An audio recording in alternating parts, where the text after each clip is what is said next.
మాజీ ముఖ్యమంత్రి గారు జగన్మోహన్ రెడ్డి గారు ఢిల్లీ పర్యటన ఎలా ఉందంటే సింగడు అద్దంకి పోను పోయా రాను వచ్చినట్టుగా ఉంది. ఎవరో వాళ్ళ పనికిమాలిన అడ్వైజర్లు ఏదో పిచ్చి సలహాలు ఇస్తూ ఉంటారు. వాళ్ళ మాటిని ఢిల్లీ పోయి రాష్ట్ర పరువు ప్రతిష్టల మీద, రాష్ట్రంలో పెట్టుబడులు రాకుండా, రాష్ట్రంలో అభివృద్ధి కార్యక్రమాలు జరగకుండా ఆ వంతున ఢిల్లీ అంతా యాగి చేసి పెట్టారు. దానివల్ల ఏంటి ఉపయోగం? రాజకీయంగా ఆయనకు ఉపయోగం ఏంటి? రాష్ట్రానికి ఉపయోగం ఏంటి? ప్రజలకు ఉపయోగం ఏంటి? ఇది ఎట్లా ఉందంటే ఏదో అడ్వైజర్లు, ఒక పనికిమాలిన సలహాదారులు ఉన్నారు కదా, వాళ్ళు ఏదో చెవిలో ఏదో చెప్పుకుంటూ ఉంటారు. అది అతను వినేసి సింగడు అద్దంకి పోయా రాను అని వచ్చినట్టుగా ఎందుకు పోయాడు, ఎందుకు వచ్చాడో తనకే తెలియదు. ఇప్పుడు దాని మీద ఏదో పెద్ద మాట్లాడుతూ ఉన్నారు. ఎంత నిర్వాకం అది రాష్ట్రానికి ఎంత నష్టం అది. రాష్ట్రానికి పెట్టుబడులు రావాలి, ఎన్విరాన్మెంట్ బాగుంది, ఇక్కడ లా అండ్ ఆర్డర్ బాగుందంటే పెట్టుబడులు వస్తాయి. పెట్టుబడులు రాకుండా ఇదంతా పెద్ద ఒక విష ప్రచారం చేసి అభివృద్ధి జరగకుండా, రాష్ట్ర ప్రజలకు మేలు జరగకుండా చేయటం ఒక బాధ్యతాయుతమైన రాజకీయ నాయకులకి అది అవసరం. దానికి వేరే మార్గాలు లేవా? ఏదైనా తన సమస్యలు ఉంటే పరిష్కారం చేసుకోవటానికి మొత్తం రాష్ట్ర పరువే తీస్తూ మాట్లాడి రావాలన్నా? అంతా ఏదో అంటారు, తినే కంచంలో తాగే నీళ్ళలో అంటారు ఏదో సామెతలు. ఆ విధంగా బిహేవ్ చేయటం ఏ మానసిక స్థితి అది?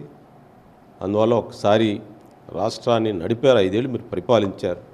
మీరు ఎలాంటి పరిపాలన చేస్తే ప్రజలు తీర్పిచ్చారు.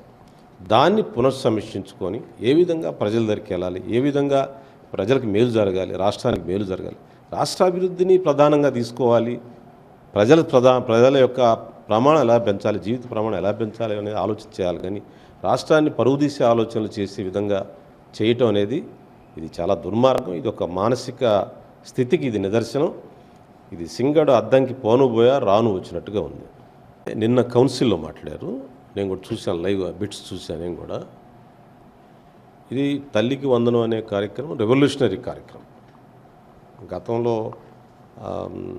కార్యక్రమం కంటే కూడా, అమ్మఒడి కంటే కూడా చాలా రెవల్యూషనరీ కార్యక్రమం ఇది చాలా అవసరం కూడా. ఎక్కువ మందిని చదివించడానికి, పేద ప్రజలు, మధ్యతరగతి వర్గ ప్రజల్ని చదువు వైపు ఆకర్షించడానికి తల్లికి వందనం అనేది చాలా గొప్ప కార్యక్రమం, ఒక రెవల్యూషనరీ కార్యక్రమం చెప్పవచ్చు.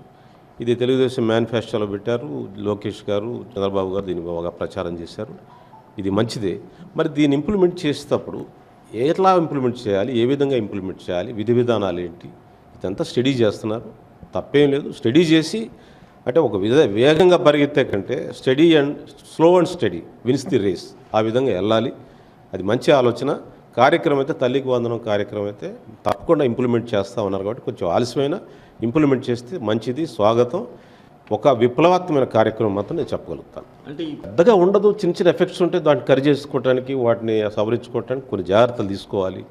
ఎడ్యుకేషన్ డిపార్ట్మెంట్లో కొన్ని రివ్యూస్ కండక్ట్ చేసి పేద ప్రజల్ని, విద్యార్థుల్ని ఏ విధంగా ఆకర్షించాలి, ఏ విధంగా చదువు వైపు ఆకర్షించాలని ప్రత్యేక శ్రద్ధ తీసుకోవాలి. తల్లికి వందనం కార్యక్రమం అంత విప్లవాత్మకమైన కార్యక్రమం కాబట్టి తీసుకునే ముందు దానికి వచ్చే పరిణామాలన్నీ కూడా ఆలోచించి తీసుకోవడం మంచి ఆలోచనే.